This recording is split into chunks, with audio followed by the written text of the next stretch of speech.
Assalamualaikum warahmatullahi wabarakatuh. Halo seluruh pendengar setia podcast HMSI.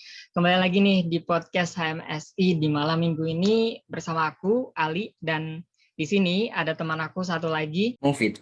Oke, Mufid. Wah, seneng banget nih akhirnya podcast HMSI bisa dibilang comeback moment ya. Setelah terakhir kali update sekitar beberapa bulan yang lalu yang kalau nggak salah bahas tentang Inspes 2021 yang kalau nggak salah pada saat itu juga bahasnya bareng ketuanya gitu. Nah, dan di sini pada kali ini tentunya podcast HMS ini bakal dibawain sama wajah-wajah baru yaitu aku dan Mufi tadi. Nah, jadi selama beberapa waktu ke depan juga podcast HMS ini bakal kami kelola nih dari Ali dan Mufid. Gimana Mufid? Bener banget, Li. Mungkin kita tuh bisa perkenalan diri dulu kali ya, biar yang belum kenal tuh jadi kenal, terus yang belum kenal jadi makin kenal. Nah, mungkin saya duluan ya. Perkenalkan, nama saya Mufid Ubedillah dengan NIM 10201058 dari staf Medfo, dan di sini tentunya aku nggak sendiri. Di sini saya bareng rekan saya yaitu. Halo, aku Ali Rahmat Saputra, bisa dipanggil Ali atau Rahmat dengan NIM 10201009 dari staf Medfo juga tentunya sih. Nah, akhirnya ya kita berdua nih, aku sama Mufid udah bisa bawain podcast HMSI di sesi kali ini. Karena kan sebelumnya kita belum berkesempatan gitu buat bawain podcast. Karena pada saat itu kami hanya staf magang ya di Medfo ini. Ya kan, Fit? Iya, terus ketika kita udah diangkat jadi staf umumnya di Medfo ini, baru kita bisa kelola podcast HMS ini. Oh iya, sebelumnya kita mau tahu dulu dong, gimana nih kabar teman-teman sekalian? Kabar teman-teman yang udah kuliah offline nih, atau mungkin yang masih belum diperbolehkan offline ya, jadi masih daring gitu. Kita harap sih kabar teman-teman semuanya itu dalam keadaan sehat walafiat ya. Terus kalau yang lagi nggak fit atau kurang sehat, mudah-mudahan cepat sembuh. Amin. Oh iya, Fit. Kira-kira sebenarnya di podcast kali ini kita bakal bahas apa sih sebenarnya? Nah, untuk pembahasan kali ini tuh kita akan membahas tentang terpilihnya Ketua Himpunan Mahasiswa Sistem Informasi Kabinet Baru di tahun 2022. Mungkin yang dengar nih bisa tebak kali ya, siapa gitu ketua baru di tahun 2022. Tapi sih kalau untuk saya sendiri nggak mungkin sih orang-orang tidak tahu tentang guest yang kita undang kali ini. Nah, yang mana Kahima kita ini juga sebelumnya udah pernah main-main bareng di sesi podcast HMSI beberapa waktu yang lalu. Dan pasti warga HMSI udah nggak asing juga dengan sosok yang satu ini. Wah, kalau Kahima HMSI berarti Kak Yus dong. Kak Yus kan ya? Kak Yus Fadilah tuh. Kak Yus kan terkenal banget tuh dengan strategi manajemen waktunya selama perkuliahan kan, yang kita tahu.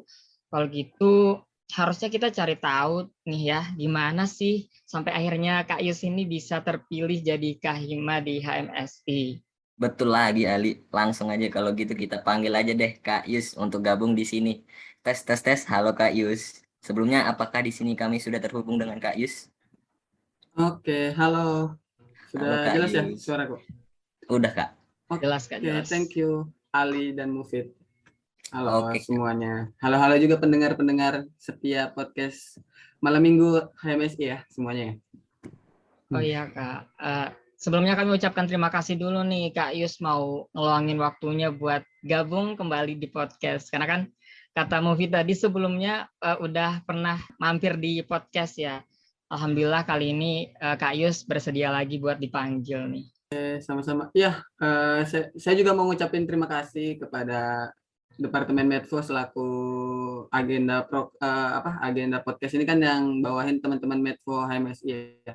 Dan terima kasih juga sudah diundang lagi. Iya sih, kemarin sempat diundang. Lupa sudah berapa bulan yang lalu itu. Iya, yang jelas tahun lalu Kak ya. Iya benar. Sekarang kan sudah ganti. Yang bawain juga ganti nih. Iya, kalian yang bawain keren-keren. Oke Kak Yus tuh lagi disapa sama Kak Yus. Kapan lagi disapa sama Kak Yus kan? Bener banget. Nah, oke. Mungkin pertama-tama gimana nih kabarnya Kak Yus hari ini? Oke. Kalau kabar ya di tengah-tengah bulan Ramadan, umat Muslim kan lagi ngejalanin puasa. Alhamdulillah masih diberkati kesehatan dan keselamatan. Dan saya harap juga teman-teman pendengar serta Ali dan Mufid juga sehat-sehat semua ya teman-teman. Alhamdulillah kita masih sampai akhir lah bulan puasa, bulan Ramadan ini. Amin, amin. Oh Amin, ya, amin. Kak Yus berarti puasa dong, Kak ya? Ya puasa, alhamdulillah masih puasa. Alhamdulillah, belum ada yang pecah, Kak? Belum.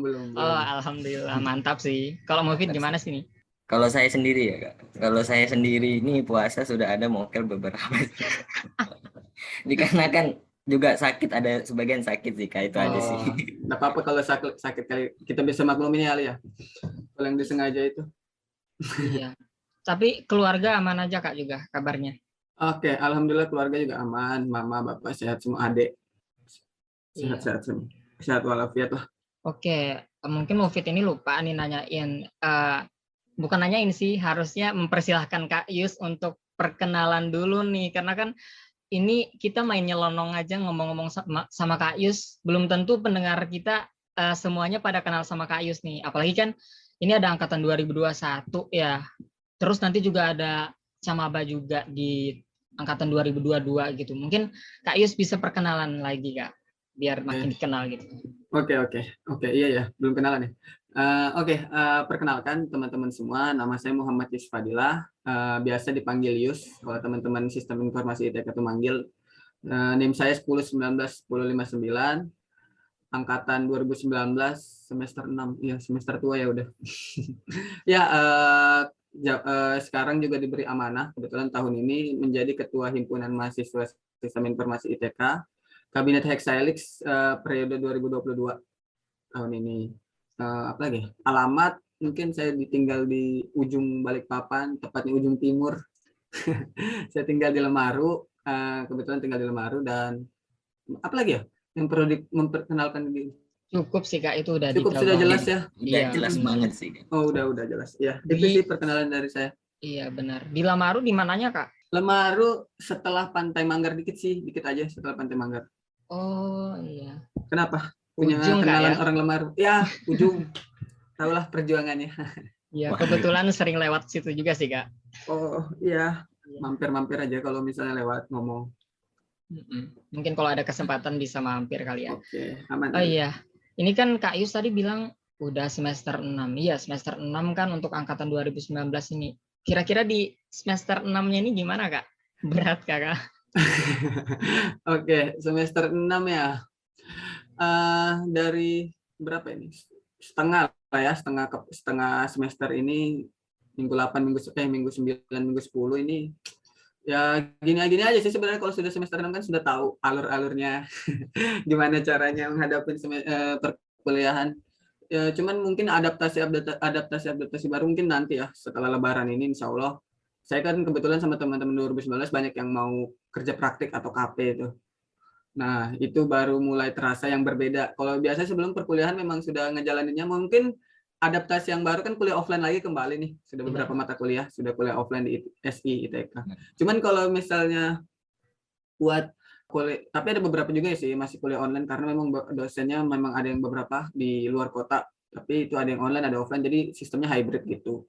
Nah, tapi yang mungkin beda nanti sih habis lebaran ini, mungkin semester 6 kita akan beda karena bakalan nyari-nyari mitra KP, tempat-tempat KP, nyebar-nyebar lagi. Saya sama teman-teman 2019 yang lain, itu sih yang bakalan beda. Iya, semester 6 sebenarnya beratnya itu sih KP ini. Soalnya saya termasuk yang bisa dibilang periode kedua lah. Karena yang kemarin kan periode 1 udah tuh teman-teman yang lain, karena kemarin ada kesibukan lain, jadinya milih di KP periode ini. Sebenarnya nggak telat sih. Nggak cepat juga gitu. Normal. Di periode KP-nya. Itu aja sih kalau dari saya kesibukannya semester 6. Belum terasa kalau sekarang, mungkin habis-habis lebaran nanti bakalan hektik dikit lah. Oh, berarti bisa dibilang di semester 6 ini Kak Yusnya masih belum terasa gitu ya Kak, berarti belum terasa. Ya kalau dibilang belum terasa, iya sih sebenarnya, karena gimana ya teman-teman, kita juga sudah ngejalanin semester, sudah tahu gitu mata kuliahnya, sudah tahu pasti ada tugas, sudah tahu teman kelompoknya. Sebenarnya kayak dibilang siklusnya gitu-gitu aja gitu. Kalau misalnya kita ngomongin perkuliahan, memang ada yang berat, pasti ada yang berat mata kuliah. Ada juga yang bisa dibilang paham, ada yang bilang kita suka. Jadi ya kalau saya bilang perkuliahan semester 6 ini ya memang belum terasa, karena kalau perkuliahannya ya gitu-gini aja, jujur-jujuran. Karena mungkin nanti teman Ali sama Mufid juga bakal ngerasain gitu kalau sudah semester 6 panjang umur kan. aduh bosannya di TK ini gitu. Waduh. Waduh. Iya bisa dibilang begitu tuh teman-teman. Berarti apapun nantinya Kak Yus sama bareng teman-teman ini harus tetap semangat ya Kak untuk Iya, ngerjain KP-nya pasti ya Kak. iya benar KP. Insya Allah panjang umur lagi TA tugas akhir. Kita Amin juga ya. mau lulus kan. Semoga lancar sih Kak. Iya, amin. Iya. Nah, kalau di semester 6 ini kan lagi pada KKN gitu ya Kak. Oh iya lupa. Oh iya ya. Nah, Kalian tahu ya? Tahu dong, udah Kak. riset sih. Tim Oke. kami sudah riset. Oh, nah, untuk KKN-nya dari Kak Yus sendiri sama teman-teman sekelompok tuh gimana Kak? Oke, oke. Oh iya, memang kalau iya lupa ya di semester 6 ini memang perbedaan lagi. Sorry aku belum infoin tadi. Memang ada kegiatan KKN atau kuliah kerja nyata dari ITK sendiri memang diwajibkan di semester 6. Jadi untuk KKN ini berarti spesial buat saya sendiri ya, khusus kelompok saya gitu. Iya, betul. Benar. Benar Kak, benar. Oke, kalau dari KKN kelompok saya memang alhamdulillahnya lancar terkait dari pendanaan, terkait dari kegiatan semuanya lancar karena memang KKN kami ini sudah dibilang sudah siap karena memang kalau KKN ITK kan berbeda ya dengan kampus lain. Kampus ITK ini KKN-nya memang ada persiapannya itu di semester sebelumnya. Jadi nanti semester 5. Kalian semester berapa? 4 ya? Iya, Semester benar, Kak. Oh, belum. Tahun depan berarti. Satu semester lagi. Jadi kita nanti bakalan ada mata kuliah PSD, pengembangan sumber daya. Di semester 5 itu bakalan mencari judul, mencari mitra buat KKN itu nanti di semester 5 itu. Nah, kita di semester 6 sekarang ini tinggal ngeksekusi ide-ide kita yang sudah konsepin itu di semester 5 gitu. Untuk selanjutnya saya itu sama kelompok, alhamdulillah kelompok saya itu lancar-lancar aja kegiatan karena kita sudah konsepin dari semester 5 kemarin, sudah dapat mitra juga. Kegiatan-kegiatan kami sudah terlaksana dari bulan Februari atau Maret ya. Februari itu masih survei-survei lagi sih. Maret awal itu udah terkonsep dengan baik kegiatannya. Alhamdulillah bulan Maret itu rampung. Karena memang kegiatan kelompok KKN saya itu cuman pelatihan buat pedagang-pedagang dan pemberian kenang-kenangan gitu sih, souvenir-souvenir sama pembuatan pelang usaha. Itu aja kalau kegiatan KKN saya kemarin. Jadi alhamdulillah sudah clear, tinggal mengurus beberapa hal lagi. Tapi memang ada banyak yang agak ribet juga sih kalau KKN ini. Karena itu ada luarannya, bentuknya itu ada publikasi artikel, publikasi jurnal. Itu harus semuanya dikerjain. Nah, oh ya itu kesibukan juga nambah berarti. Lupa. Ya KKN itu memang sudah kalau proses kegiatan KKN-nya udah selesai. Tapi tinggal kegiatan-kegiatan buat luaran-luarannya yaitu pembuatan after movie, publikasi-publikasi jurnal dan publikasi artikel. Itu aja sih. Tinggal itu, ngejar itunya. Habis lebaran juga lah itu. Oh, tapi alhamdulillahnya KKN-nya udah kelar, Kak, ya, untuk prosesnya ya. Iya, alhamdulillah memang saya sama teman-teman komitmennya kemarin memang agak cepat. Pengennya sebelum lebaran udah kelar. Sebelum puasa malah. Karena kegiatan KKN bulan puasa itu berat ya teman-teman. Ya, Kita iya sih, kuliah. Pasti. Tantangannya bulan besar puasa. itu. Iya, nanti mokel kayak Mufid tadi. Bener itu, bener. Terus Iya, juga KKN-nya kelompok kakak ini udah persiapannya matang banget ya dari semester 5, Kak, ya. Iya, memang benar kalau saran saya sama buat teman-teman juga nanti buat 2020, 2021 yang dengerin. Kalau saran saya memang jadi konsepan KKN kalian tuh harus benar-benar matang di semester 5 itu. Jadi pas semester 6 kalian tinggal eksekusi aja. Bukan berarti kelompok saya itu bagus, cuman menurut saya itu pilihan paling tepat sudah.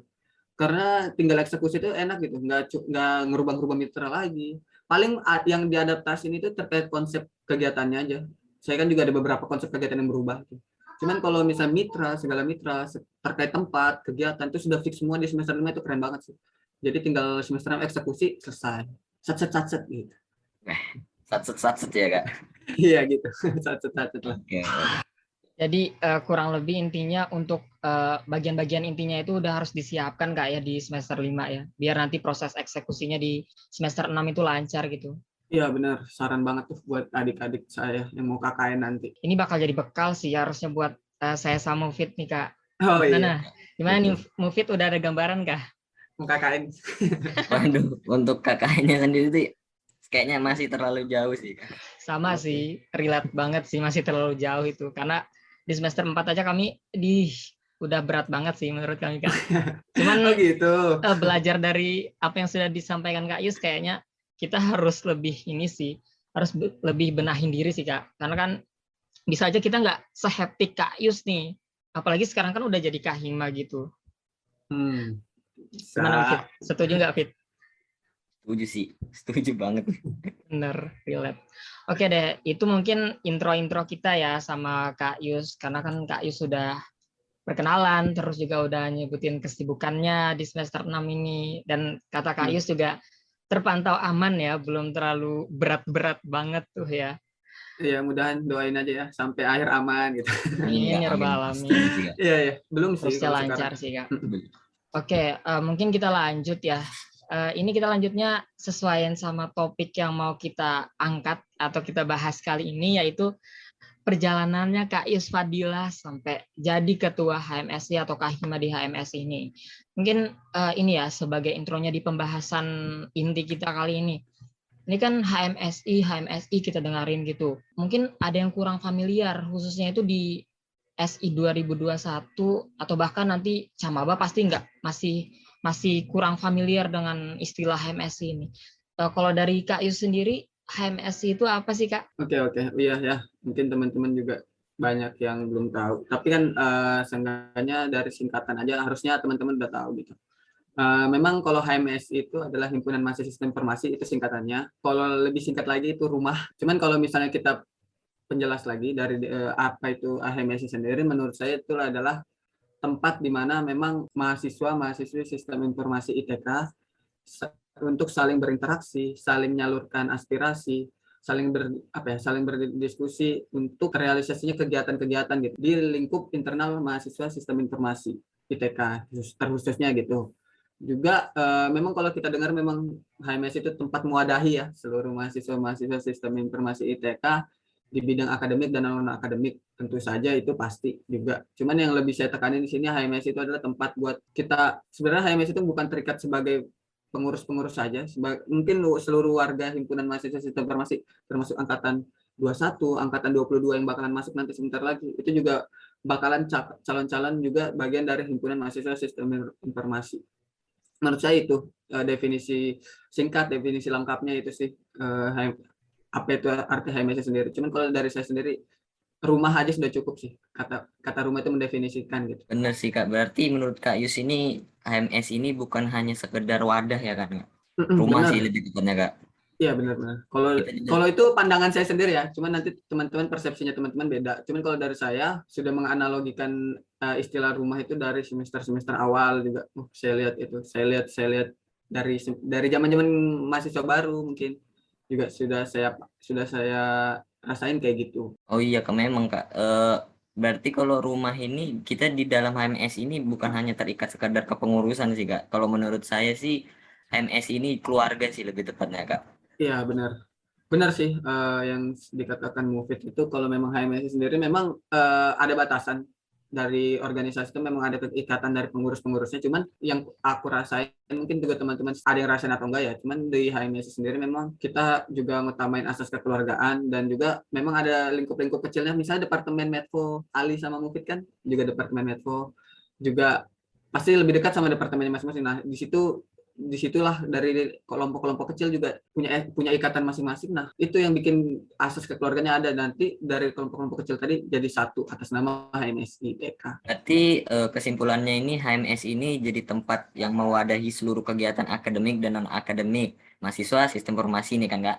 Nah terus di HMS ini kan setiap tahunnya itu ada kepengurusan baru ya Kak. Nah termasuk kepengurusan saat ini yang masih dibilang baru kan, nama kabinetnya itu Hexahelix. Nama kabinet ini keren sih Kak, Hexahelix. Keren banget. Keren banget ya. Wah keren banget Kak. Pertama kali dulu keren banget. Nah terus tuh kira-kira kurang lebihnya untuk bisa gabung di HMSI sendiri itu apa sih persyaratannya gitu Kak? Atau gimana gitu cara untuk masuk ke HMSI? Siapa tahu nanti yang dengar atau adik-adik di tingkat prodi SI ini minat gitu buat masuk ke pengurusan HMSI Kak. Oke. Mungkin ya makasih ya pujiannya sudah bilang keren nama kabinetnya. Ya memang kalau dari HMSI memang kalau buat syarat join gabungnya itu sebenarnya memang wajib pasti mahasiswa Sistem Informasi dong. Nggak mungkin dong.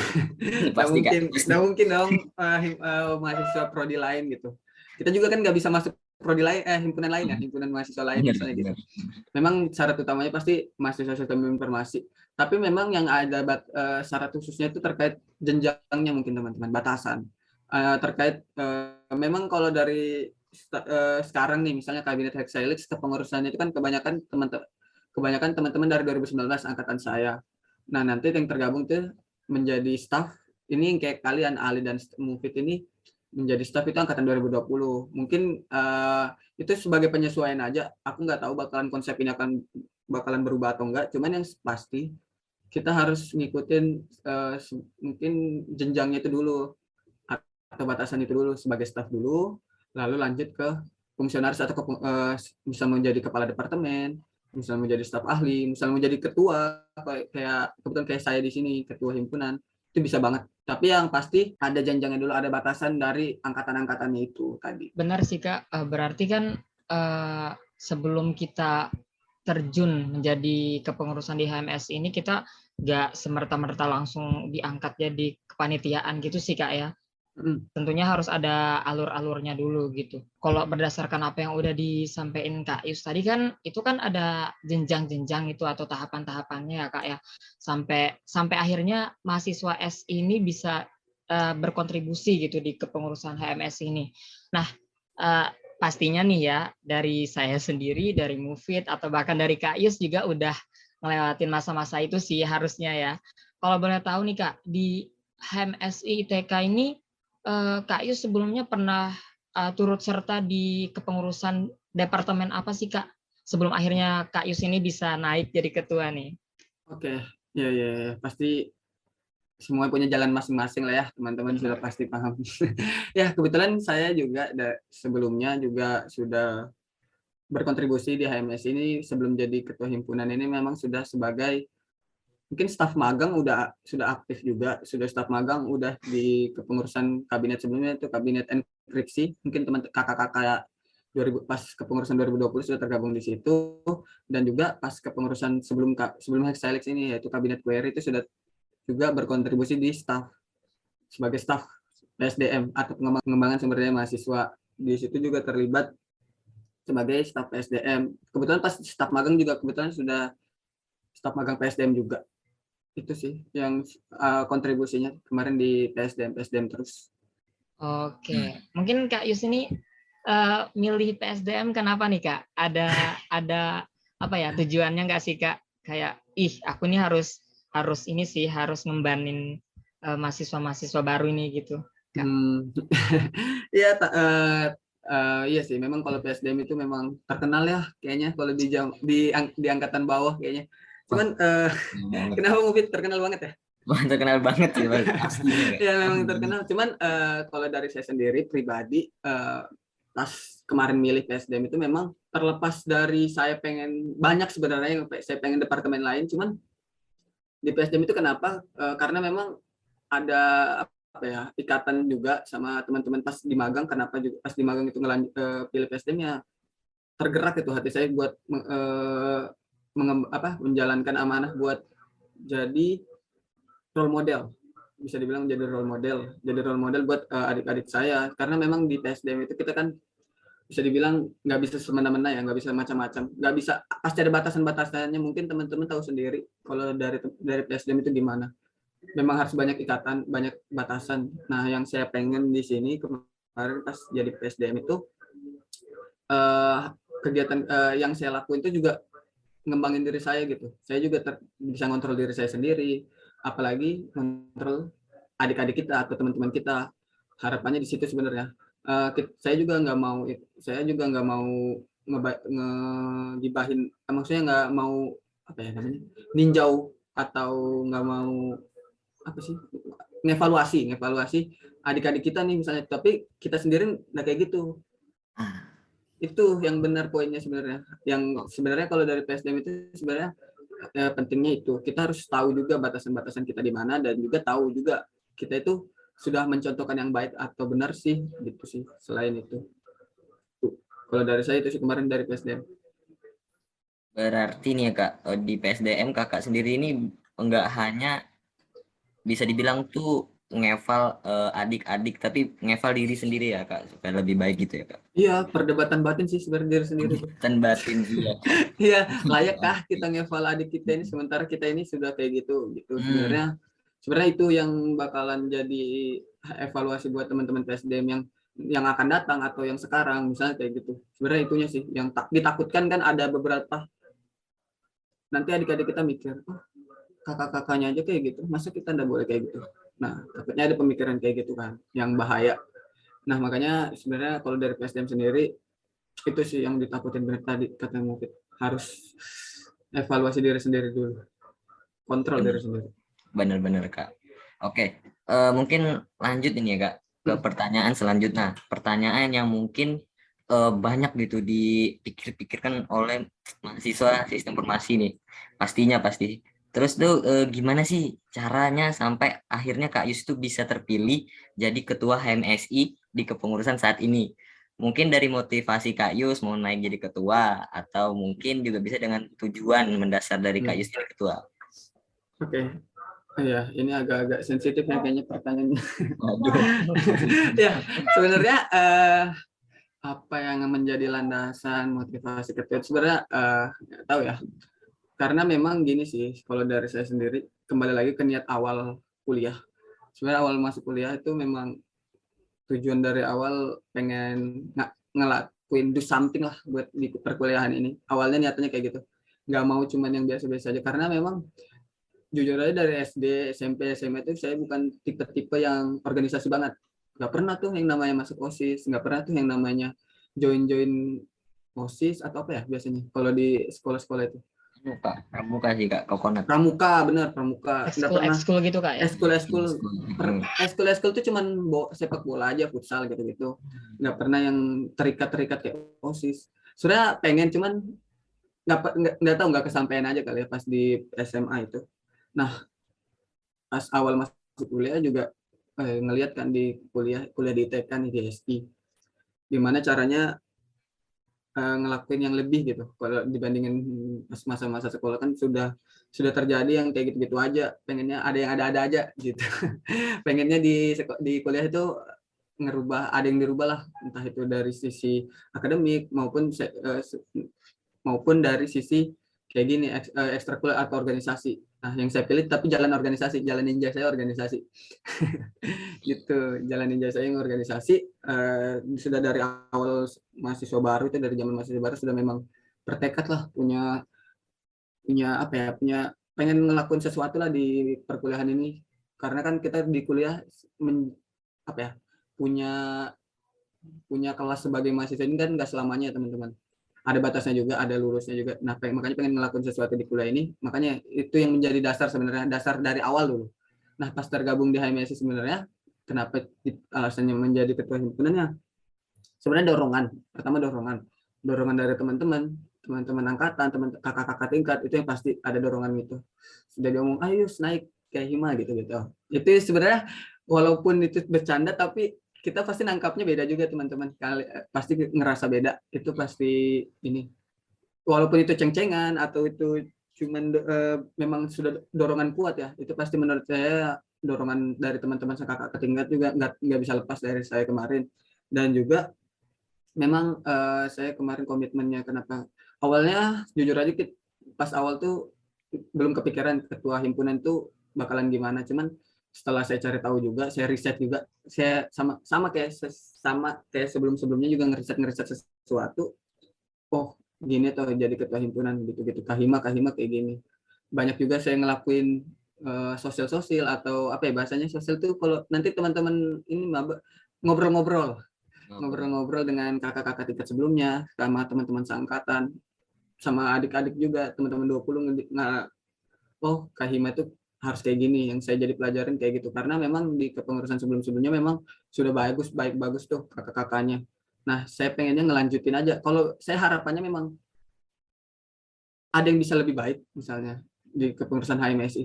Misalnya misalnya di bawah amanah saya kan, saya pengennya ada yang bisa apa ya, gimana ya? Pengen ngerubah sesuatu gitu, pengen ngerubah sesuatu yang lebih baik lah. Kalau memang yang lebih baik dijalankan itu lebih baik, yang sudah berjalan baik itu harus lebih baik, sama yang kemarin belum optimal itu lebih baik di kepengurusan kali ini, harus kayak gitu. Nah, makanya itu yang jadi motivasi saya, HMSI harus berubah, HMSI harus lebih baik gitu. Walaupun susah, cuman ya dicoba dulu aja, nggak apa-apa. Gitu sih yang bikin tergerak sebenarnya, keprihatinan keprihatinan. Maksudnya keprihatinan tuh bukan yang sedih-sedih banget ya. Maksudnya ngelihat HMS itu, oh ini harus bisa dirubah nih gitu. Itu sih yang jadi tekad baik kita itu kemarin. Kenapa mau jadi Kahima ya itu sama dorongan-dorongan tadi, dan yang pasti niat saya pas di awal kuliah tadi yang saya ceritain gitu. Oh ya Kak, berarti kan Kakak semasa di SMA ya Kak? Benar. Mungkin SMA. bukan tipikal yang terlalu aktivis banget di organisasi gitu Kak ya. Tapi akhirnya pas masuk di Prodi SI dulu nih, berarti emang udah seiring berjalannya waktu udah ada timbul di pikiran Kakak gitu ya buat do something nih di Prodi gitu, biar ada impact-nya ke diri sendiri sama ke teman-teman lainnya juga Kak ya. Ya, benar banget Ali. Tapi juga mohon maaf, saya juga nggak bisa tadi ngelakuin do something itu juga nggak bakal lepas sama yang namanya kakak tingkat sih. Karena memang pas di zaman saya mahasiswa baru tuh saya cari taunya kan kebanyakan kakak tingkat langsung ya. Entah itu lewat sosial atau gimana, saya nyari taunya lewat situ. Saya juga nggak bisa sampai sekarang nggak ada kakak tingkat saya, menurut saya kayak gitu. Jadi memang banyak bantuan lah kenapa sampai bisa dibilang proses ini. Banyak obrolan-obrolan, diskusi-diskusi yang sudah dijalanin masing-masing gitu. Itu sih sebenarnya. Ada role model juga. Saya juga punya role model gitu teman-teman di kakak-kakak tingkat kita sebelumnya. Itu yang jadi dasar saya. Oh, harus kayak gini atau harus lebih kayak gini gitu. Itu sih yang motivasi saya sebenarnya. Juga salah satu dorongan yang tadi saya bilang yaitu ada role model. Makanya saya harapin buat pendengar-pendengar setiap podcast ini kalau bisa ada yang jadi role model lah buat teman-teman. Kalau misalnya nggak punya role model sampai entah itu role model dari sisi manapun, kebetulan kan kalau kasus saya di sini kakak tingkat saya sendiri, mungkin nggak usah disebut namanya nanti kepedean kakak. Waduh. Iya gitu. Padahal barusan mau minta di spill nih Kak, nggak siapa usah. namanya. Tapi nggak usah sebut merek Kak ya. Iya, nggak usah sebut merek. Ya intinya kayak gitu. Intinya punya role model tuh bagus sih supaya jadi tujuan kita.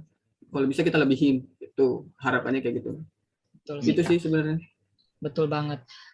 Selain role model itu dari kitanya sendiri juga harus ada dorongan gitu kayak maksudnya panggilan hati gitu. Ini memang tujuan kita gitu ya Kak. Nah, iya benar banget Ali. Kita juga nggak bisa nyalahin gitu kalau teman-teman itu nggak, kan saya di sini jalan ninjanya organisasi.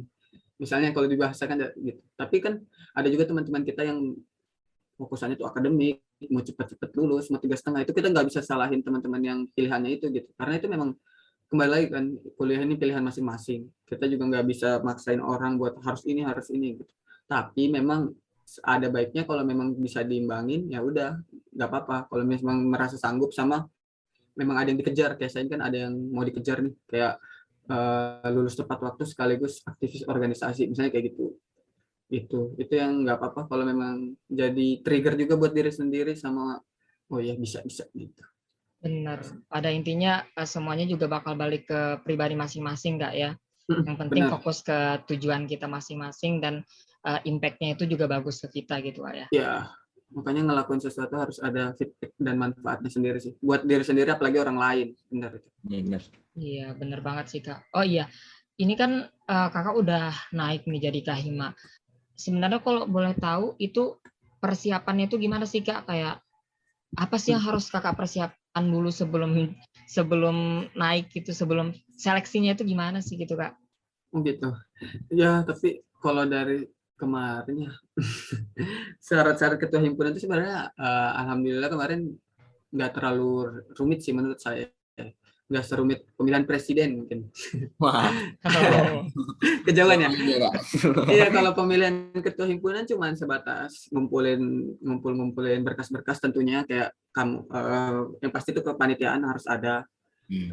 Kalian harus tergabung kepanitiaan, misalnya kalian juga harus tergabung di organisasi sebelumnya. Dan juga yang bakalan jadi syarat penting itu surat sebenarnya selain itu kan syarat pendukung aja tuh berkas teman-teman. Yang bakalan ini sih sebenarnya niat dan tanggung jawab sih sebenarnya.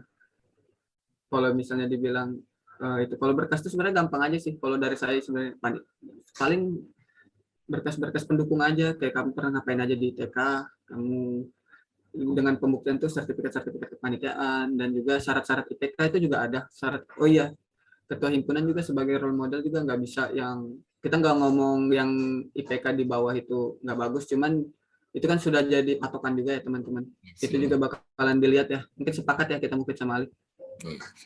Bakalan dilihat juga kalau dari ketua himpunan itu semua aspek dilihat lah, nggak cuman kemampuan public speaking itu juga dinilai, tapi ada juga beberapa faktor-faktor seperti akademik, seperti pelatihan-pelatihan yang sudah pernah diikuti harus juga ada. Itu sih kalau syarat-syaratnya. Cuman yang paling penting itu menurut saya tanggung jawabnya gitu sih, sama amanah yang bakalan dipegang itu.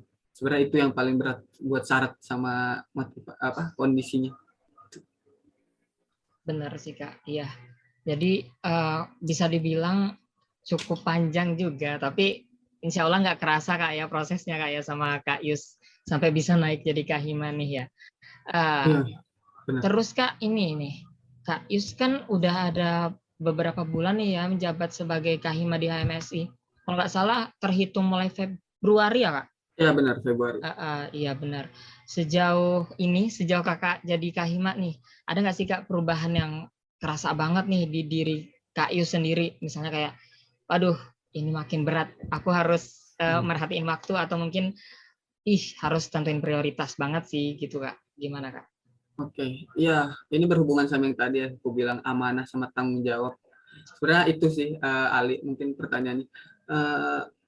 Amanah sama tanggung jawab ini sih yang benar-benar, kalau dari kemarin kan pas pemilihan, mungkin dari sebelum-sebelumnya sudah itu kan cuman kita omong-omongkan saja. Misalnya kita cuman bicara-bicarain saja, nggak ada aksi. Itu cuman sebatas janji-janji manis doang lah bahasanya gitu. Nah sekarang kita harus bisa merealisasikan apa yang kita kemarin pilih gitu. Makanya teman-teman yang kebetulan amanah pilih saya, itu saya nggak mau ngecewain bakalan jadi dosa juga kali ya kalau kita ngomongin agama buat diri saya sendiri. Makanya itu sih yang sebenarnya bakalan berat banget sebenarnya kalau buat ngemban amanah itu yang pasti, sama tanggung jawab kan apa yang kita bicarain kemarin, misalnya apa yang kita pengen harapkan di kepengurusan kali ini. Kalau saya ngomong kepengurusan kali ini ya sebagai ketua. Dan juga kalau yang paling beda ya, mungkin iya sih sebenarnya lebih sibuk. Memang lebih sibuk di kegiatan. Jujur aja saya mungkin selama menjadi ketua ini agak-agak melenceng sih sebenarnya. Agak-agak memprioritaskan organisasi daripada akademik saya misalnya kayak gitu. Tapi ya memang itu opsional, tapi akademik saya nggak ketinggalan banget kok gitu. Memang ada beberapa mungkin tugas yang saya itu sebenarnya orangnya nggak suka deadlineer, jujur. Ya, pengennya nggak suka deadlineer. Cuman semenjak jadi ketua, karena ada beberapa kesibukan yang perlu diurus atau pengen kegiatan-kegiatan yang lain, malah lebih suka deadlineer nih akhir-akhir ini. Terusnya semester 6 ini. Mungkin jangan dicontoh ya teman-teman. Tapi memang susah buat saya juga masih belajar gitu buat manajemen waktu. Nggak jadi Kahima itu nggak harus dewa buat manajemen waktunya. Memang ada beberapa kegiatan-kegiatan yang di luar aktivitas kita yang rencanain gitu. Itu yang bakalan bikin hektik. Itu sih sebenarnya kalau buat kesibukan-kesibukan. Jadi kembali lagi ya Kak, amanah dan tanggung jawab sebagai ketua himpunan gitu kan Kak? Memang harus gimana ya? Memang kalau kita sebagai mahasiswa tujuannya kuliah pasti kan, akademik itu sudah bisa diganggu. Cuman menurut saya ada porsi lebih lah kalau dari saya semenjak jadi ketua ini. Ada porsi lebih yang dikasih juga. Jadinya nggak terlalu fokus di akademik juga. Nggak bagus sebenarnya, cuman ya mau gimana, kondisinya kayak gitu. Tuh yang denger tuh Kak Yus saja sampai jadi deadlineer gitu nah. Jadi yang denger ini jangan sampai jadi deadlineer ya, yang always turu di rumah, jangan menjadi deadlineer. Kak Yus aja sesibuk apapun mengurus himpunan aja berusaha tidak deadlineer gitu. Jadi yang di rumah-rumah yang always turu, yang kadang mau ngerjain tugasnya overdo, partian overdo gitu kan. Jangan seperti itu ya Kak. Kak Yus aja seperti ini. Iya, kalau memang selagi bisa, memang prinsip-prinsip yang kalau dari saya kesel banget prinsip yang kalau bisa ngerjain nanti, mending nanti itu. Kalau bisa nanti ngapain sekarang, itu salah banget sih menurut saya. Malah kalau bisa sekarang itu kayaknya kalau dari saya, kalau bisa sekarang mending tugas itu kalau dari saya nggak boleh selesai. Pokoknya kalau sekali ngerjain tugas harus selesai, nggak boleh nanti. Karena nanti lain lagi sudah yang dikerjain gitu. plan lagi nanti ini kerjain, bener sih. Kalau bisa sekarang kenapa enggak Kak ya? Iya, itu harus jangan kalau bisa Itu nanti sih yang bener. ngapain sekarang itu udah boleh itu prinsip. Hmm. Kadang-kadang kan kita terbalik ya malah santai, kebanyakan santainya malah. Oke Kak. Oke, nah mungkin selanjutnya nih ya Kak. Mungkin saya mau nanya, sejauh ini berat nggak sih Kak jadi ketua HMSI? Secara kan jadi ketua HMSI itu bertanggung jawab gitu buat ngelola anggotanya. Bahkan nggak hanya anggotanya tuh, tapi kayak warga SI yang masih aktif berkuliah gitu. Berat nggak sih? Atau gimana Kak Yus nanganinya gitu Kak? Oke, makasih pertanyaannya Mufid ya.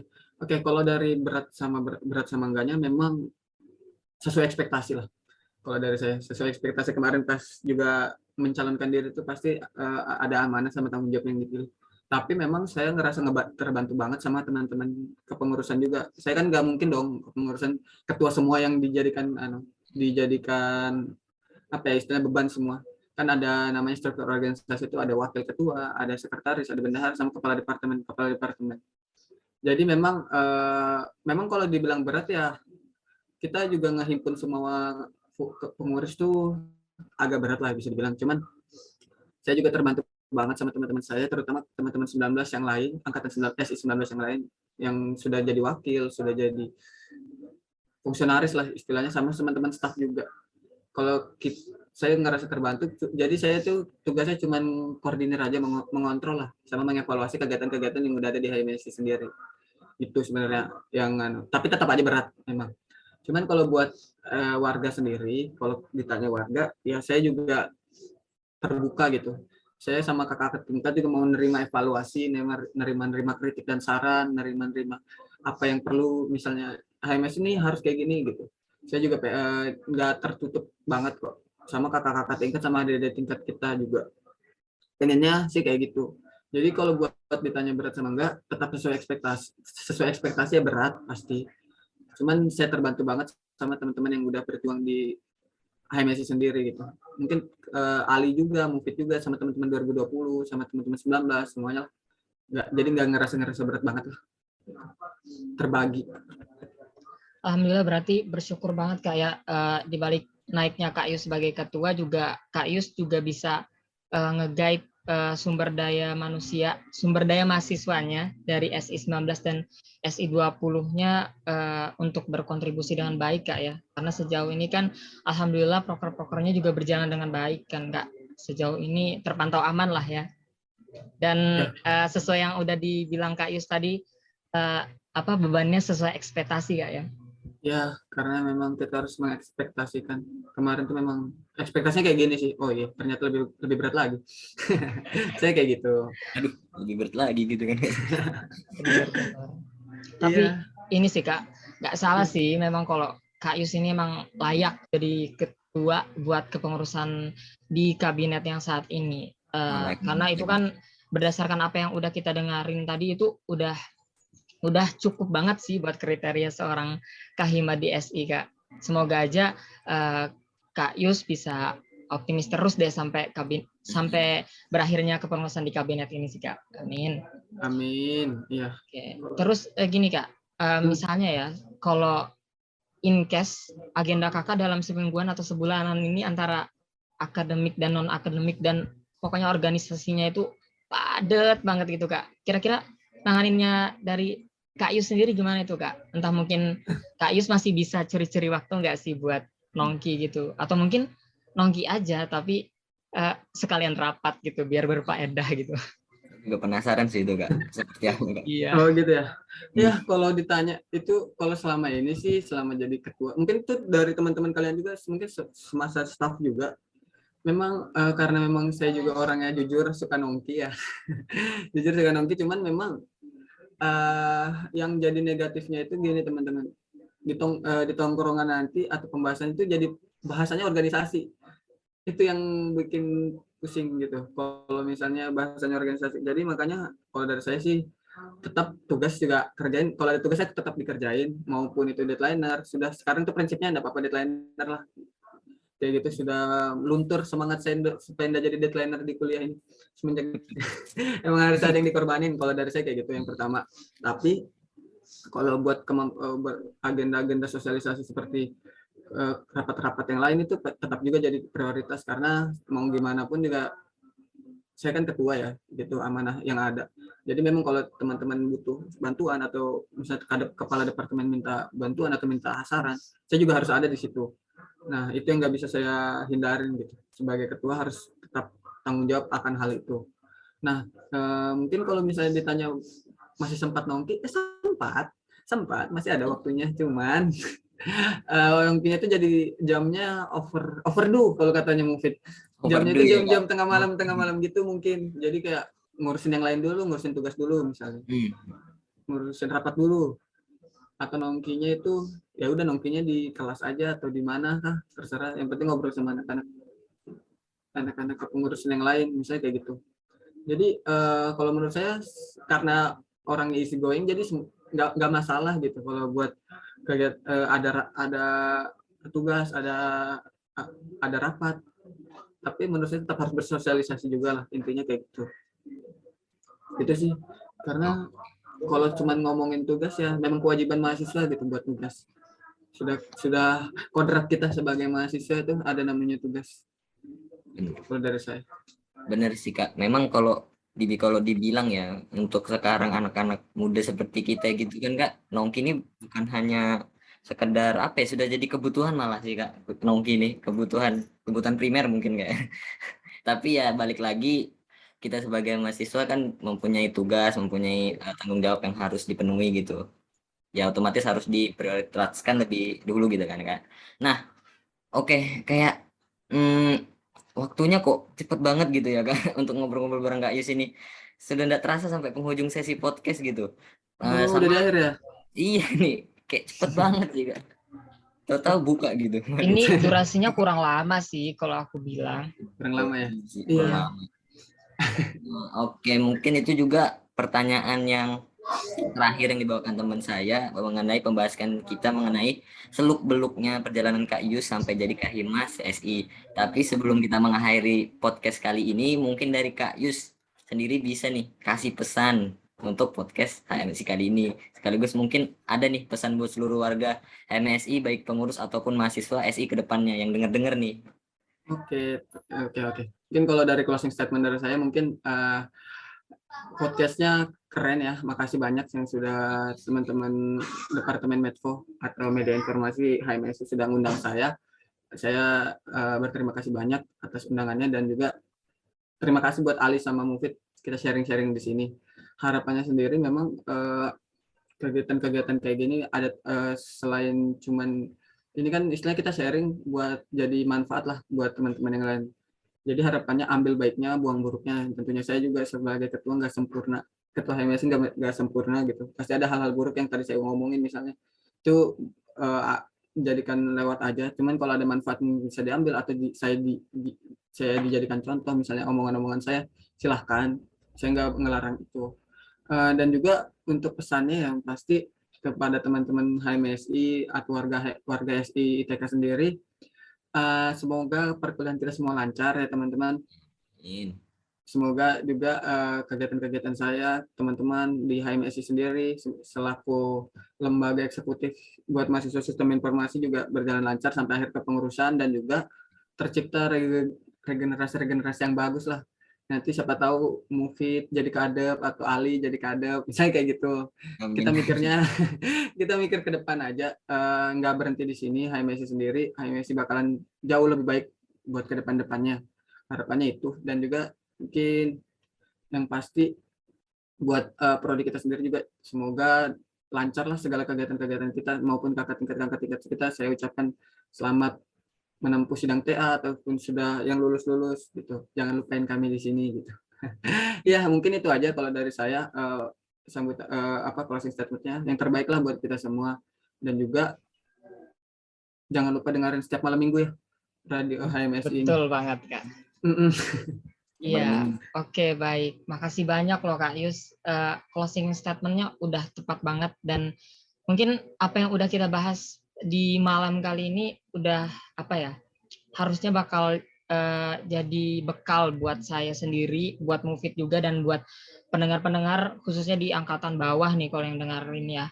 di angkatan 21 2022. Mudah-mudahan pembahasan kita kali ini terkait terpilihnya Kak Yus sebagai Kahima di HMS ini bisa memotivasi kita semua yang mendengarkan buat bisa berkontribusi nih dalam kepengurusan HMSI di masa mendatang. Yang Amin. tentunya juga pastinya butuhin SDM yang bertanggung jawab kan terhadap hal-hal yang nantinya ditugasin sama mereka semua.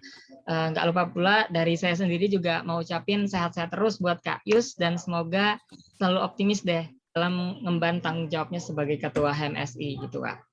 Oke, terima kasih ya undangannya sekali lagi kepada Ali, kepada Mufid. Makasih atas kesempatannya juga. Oke Kak, Saya juga. kalau misalnya dipanggil buat join di podcast lagi, bersedia nggak Kak? Bisa diatur waktunya ya. Iya. Asik nih, bisa Oke. lagi bincang-bincang sama Kak Yus gitu kan. Oke, mungkin untuk podcast kali ini cukup sekian ya guys ya. Buat teman-teman pendengar setia podcast HMSI, jangan lupa untuk stay safe dimanapun kalian berada. Terus semangatnya itu tetap dijaga atau bahkan ditingkatin setiap harinya. Dan ayo kita sama-sama berdoa agar pandemi COVID-19 makin menurun sampai berakhir dengan segera ya. Supaya kita semua bisa beraktivitas kembali dengan leluasa. Amin ya robbal alamin. Kami mohon maaf kalau sekiranya ada salah-salah kata selama kita membawakan podcast tadi. Dan sekali lagi kami mau bilang terima kasih banyak buat Kak Yus dan teman-teman semuanya. Kami pamit undur diri. Wassalamualaikum warahmatullahi wabarakatuh. See you on the next podcast. Bye-bye.